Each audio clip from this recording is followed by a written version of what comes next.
Now, speaking of our kiddos, our second news story, Nancy, is one that was very near and dear to my heart because you know I love me some puppets. Yeah. Yale is reporting that new studies show that children on the spectrum respond better to puppets than to people.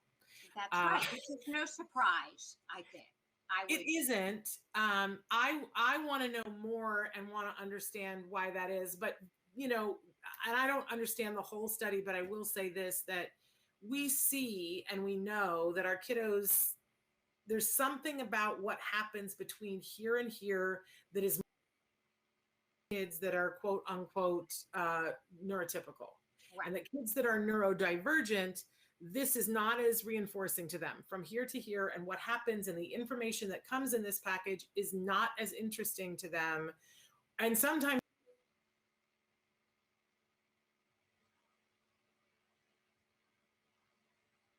Are you there, Shannon? I lost you. I don't know whether I'm still on. You froze.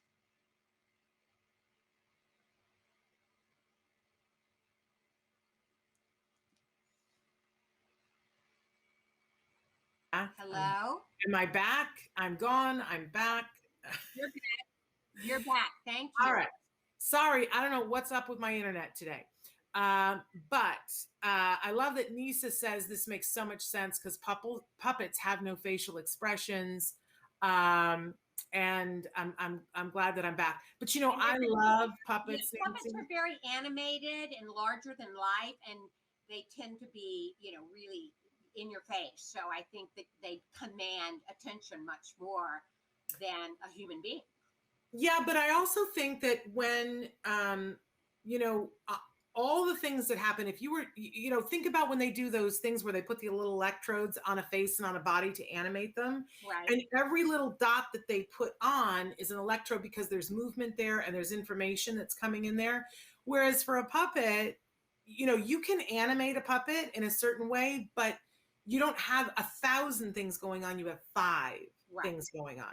And so if you only have to take in 5 pieces of information and assimilate them as opposed to 1,000, maybe it's easier, which is going to go hand in hand with this next article that we're going to talk about. But I loved this. I love that Yale is doing studies on this. I love what it's in partnership with Cheryl Henson, who is the daughter of celebrated puppeteer Jim Henson. And it looks like she funded the study along with Yale. It said it was made possible. The study was supported in part by Cheryl Henson and the National Institute of Mental Health. So kudos to Cheryl Henson. Absolutely, Nancy. And I love this because I think this is going to inform some of the therapy that happens in the future and that people will feel more comfortable bringing puppets into a situation. We've used puppets in lots of different arenas over the years for kids who've gone through trauma. Puppets, you know, they find it easier to talk about and work through their trauma with puppets than they do with a therapist. So I'm excited about this. You know, puppets are a particular interest of mine. And, excuse me. And as Nisa said, you know, introducing Julia on Sesame Street, you know, has been a big boon for the entire autism community. Back in the day when I was in college, I got offered because I worked with puppets, and I got offered an internship with Jim Henson when he was still alive. That's how old I am. Wow. I didn't take it. Why didn't you take it? Because I considered myself a serious Shakespearean actress, and you see how well that turned out. But that's like, you know, I try to live with no regrets, but if there's one thing I probably regret, I wished I'd gone and done that internship. But I have some puppets. I don't have any out at the moment, but usually there are puppets right next to me. That's how much I love me some puppets. Right. And I used to make, design and build puppets. That I love puppets. And for a long time, I've wanted to do a children's show. Way before Julia, I wanted to do a children's show for autism utilizing puppets. It's a very controversial thing because, you know, there was that play in London where they had all the characters played by people and they had the autistic child played by a puppet, and everybody went, what? I think it's unfortunate. I think if all the characters have been played by puppets and not isolating out that one character, but I know there are some people on the spectrum, self-advocates, who, they're like, be careful with that. Be careful with the puppets. So in any case.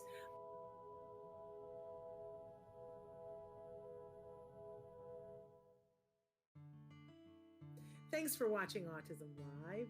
If you found anything helpful in this video, please give us a like. In fact, make sure that you smash that subscribe button on YouTube and give us a like on Facebook. You can also follow us on Twitter and Instagram for important updates. And please download our free podcast wherever you get your podcasts. See you next time. Until then, give your kiddos a hug from me and one for you too. Bye-bye for now.